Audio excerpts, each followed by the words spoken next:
जय श्री राम दोस्तों। आज फिर मैं आप सभी को एक कहानी सुनाऊंगी। एक समय की बात है। सुबह का समय था।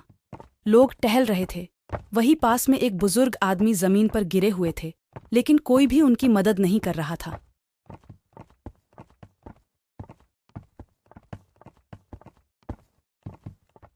टिक एक लड़के की नजर उस बुजुर्ग पर पड़ी। वह दौड़कर उनके पास गया और उसने उस बुजुर्ग आदमी को उठाने में उसकी मदद करी। जैसे ही वह उठा, उसने कहा,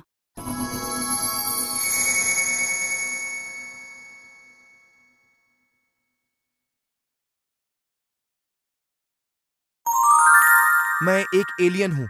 मैं देखना चाहता था कि कौन से लोग मेरी मदद करते हैं। तुमने मेरी मदद करी, इसके लिए तुम्हें जब भी मेरी जरूरत हो मुझे बुलाना। मैं जरूर तुम्हारी मदद करूंगा। Few days later. अरे सुनो, क्या तुम लोगों ने सुना है कि पास वाले जंगल में एक घर है जिसके अंदर एक मणि है, जो उसे हासिल करेगा उसे दिव्य शक्तियां मिल जाएंगी। जब वो लोग इस तरह की बातें कर रहे थे, तभी वो लड़का भी वहीं से गुजर रहा था जिसने उस एलियन की मदद करी थी। उसने जब ये सारी बातें सुना तो उसने सोचा कि क्यों न मैं ही उस मणि को हासिल करूं, और उसने वहां जाने का निश्चय कर लिया और वो उस जंगल को ढूंढने निकल गया। फिर वो उस जंगल में चला गया और उस घर को ढूंढने लगा जिसके बारे में उसने सुन रखा था कि एक आवाज आई, कौन है वहां? अगर जिंदा रहना चाहते हो तो लौट जाओ यहां से, वरना अपनी जान से जाओगे। मैं पास के गांव से आया हूं। मैंने सुन रखा है कि इस जंगल में एक घर है, उसमें एक मणि है। मैं वहीं लेने आया हूं।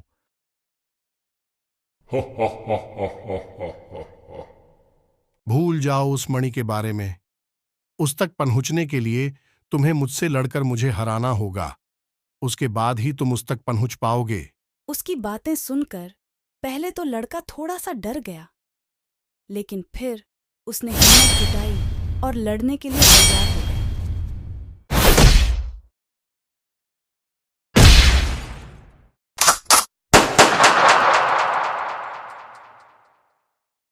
उसे दैत्य ने उसे मारकर गिरा दिया। तभी वह जब उठा तो उसने गुस्से से उसकी तरफ देखा और चिल्लाया, तो उसके अंदर से एक आग की ज्वाला निकली जिसने उस दैत्य को मार डाला। उसे समझ नहीं आया कि यह कैसे हुआ। फिर उसे एलियन की बात याद आई कि शायद उसने मेरी मदद की होगी, और वहां से आगे बढ़ गया और घर को खोजने लगा।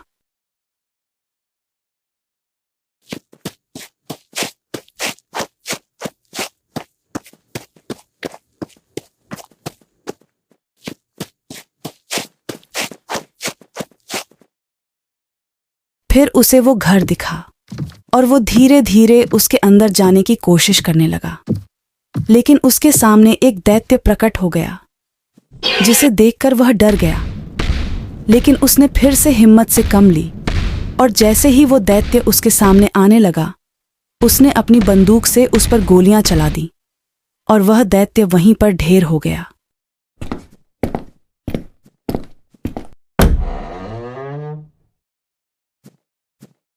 बहुत खूब, तुमने एक एक करके मेरे सारे योद्धाओं को हरा दिया और मेरे तक पहुंच ही गए।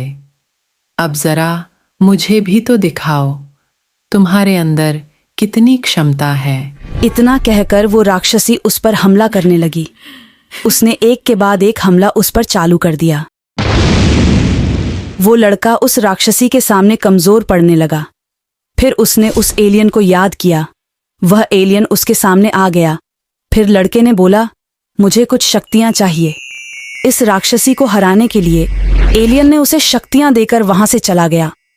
फिर उस लड़के ने एलियन की दी हुई शक्तियों से उस राक्षसी पर हमला किया, जिससे वह राक्षसी वहीं पर ढेर हो गई। अब मणि और उस लड़के के बीच में कोई नहीं था। वह लड़का धीरे धीरे मणि के पास गया, और जैसे उसने मणि की तरफ इशारा किया, उसकी सारी शक्तियां इसके अंदर आने लगी।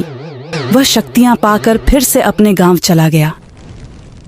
उसके गांव में सब कुछ ठीक चल रहा था। सब लोग अपने अपने काम पर जा रहे थे।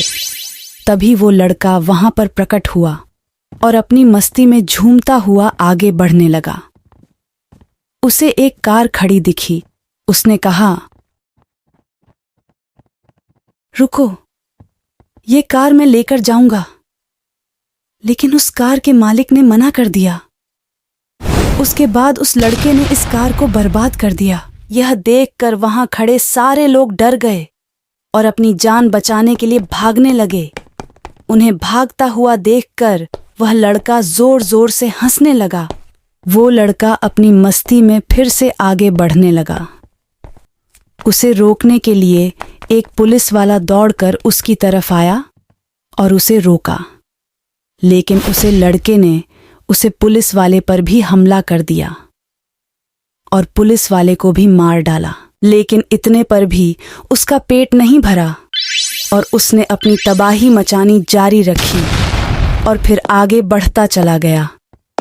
अभी कुछ दूर ही चला था कि उसके सामने वो एलियन आ गया और उसने कहा, तुम अपनी शक्तियों का गलत इस्तेमाल कर रहे हो। यह तुम्हें बिल्कुल शोभा नहीं देता। उस एलियन की बात सुनकर वह लड़का जोर जोर से हंसने लगा। उसने उस एलियन पर ही हमला चालू कर दिया। इससे उस एलियन को बहुत गुस्सा आया और उसने उस लड़के से उसकी सारी शक्तियां छीन ली और उसे समाप्त कर दिया।